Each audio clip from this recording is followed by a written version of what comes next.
Having done the presidency for the last few weeks, we now move on to something that civics classes and government classes usually cover first, which is the Congress or the legislative branch. Now, they do that for very obvious reasons. The legislative branch, as you will remember, or as you will see in more detail, is the source of all law. It's the closest representation that each human being has to government, and it's where money is raised, and so forth.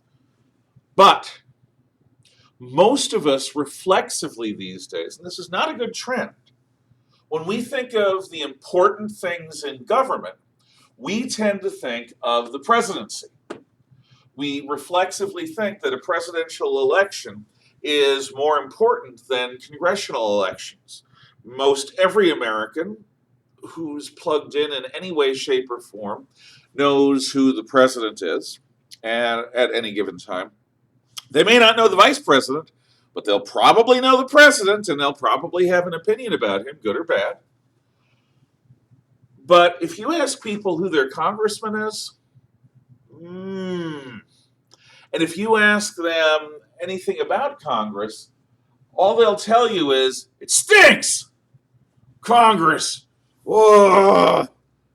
But as dissatisfied as people are, apparently, with the institution of Congress, they are perfectly willing to keep electing the same people over and over and over again to Congress, or the same political parties, or people who represent the same sorts of ideas. So Congress, in fact, for many Americans, is one of those things that people complain about, have some influence over, but instead of learning enough to exert that influence, they just complain about it. And Congress is critically important. So let's consider the legislative branch of the federal government of these United States of America, the U.S. Congress. And by the way, when speaking like that, there's a linguistical confusion, because the U.S. Congress both refers to the Senate and the House of Representatives together as Congress, but it is also frequently used to describe just the House of Representatives. So, like many words, you're going to have to use contextual clues to figure out whether somebody's talking about the assembled both houses of our bicameral legislature, the House of Representatives and the Senate, or whether they're simply talking about the House of Representatives. You've got to use context for that, like any other homonym, which I'm drawing a blank right now. What's a simple word that's used for a variety of things? Club! There we go. Club. Or let's go to the club. You learn it from context.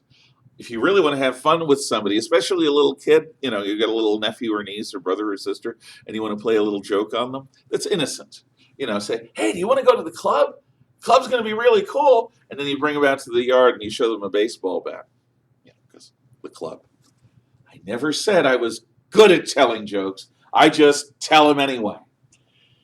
So, first question that any reasonable person would ask is, why have a legislature in the first place?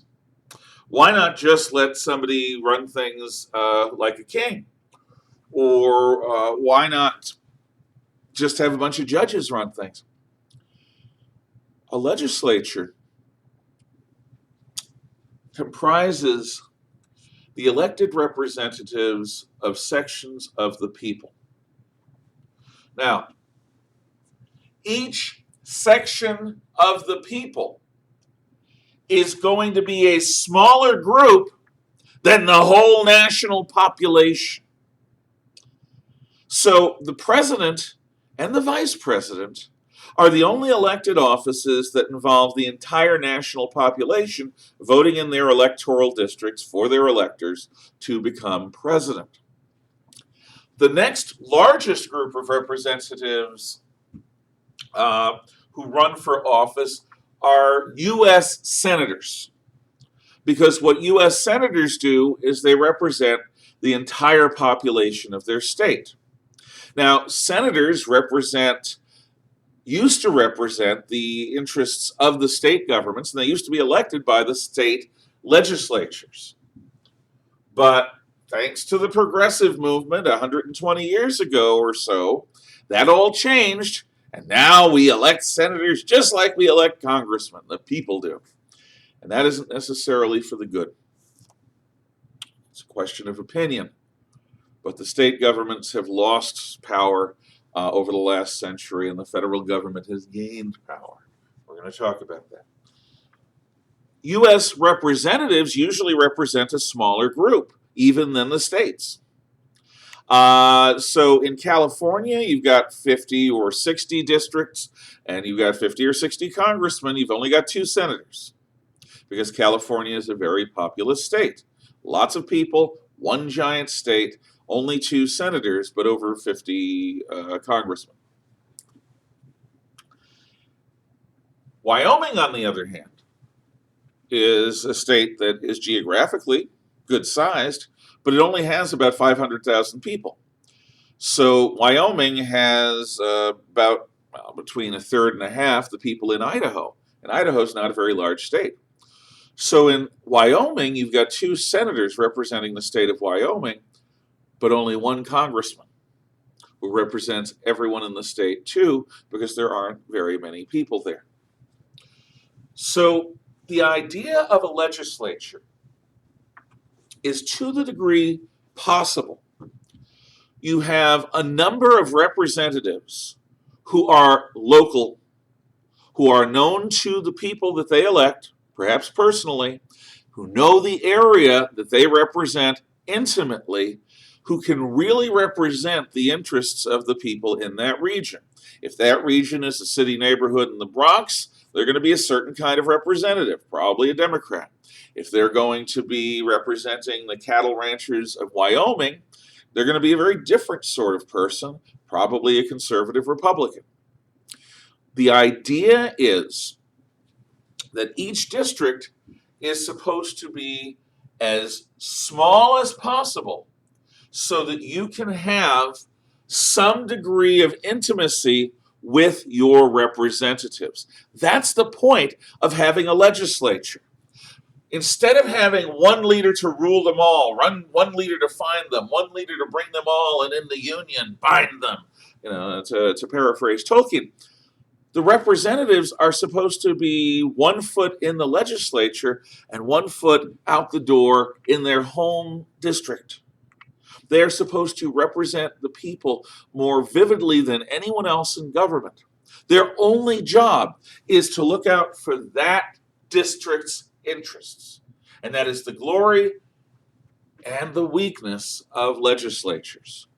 Now, you might ask, why do we have only 2 congressmen in the state of Idaho as of the last census? And the answer is, a while ago, a long time ago, I don't remember the year, sorry, I'm not perfect.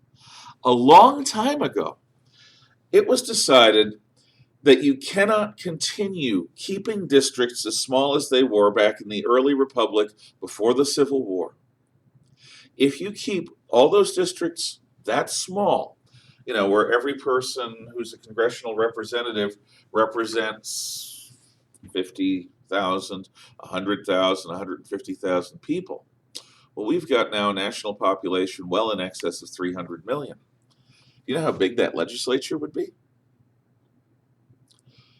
You cannot get reasonable business done in a legislature of 3,300, 3,500 people. It just won't work. It's too big a group.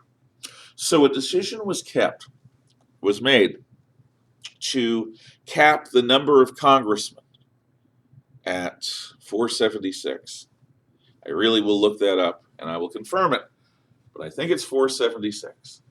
So there were 476 congressional representatives back when we first had 50 states, and the population of the country has significantly increased since then. We still have the same number of congressmen. So each time there's a census, what happens is the districts that each of those congressmen represents gets bigger and bigger. the point of all this rambling is, if anyone in our free government is supposed to represent us local folks, it's our congressional representatives. The president has to deal with the entire country. The Senate has to deal with the entire state, all 50 of them. And the judges have to deal with the integrity of the Constitution and the law. But as to what the people want, what they're saying, what they're thinking, it is supposed to be the U.S. congressman that is in the know, whose only job is to represent the interests of the local people in their district. So that is the function of a legislature.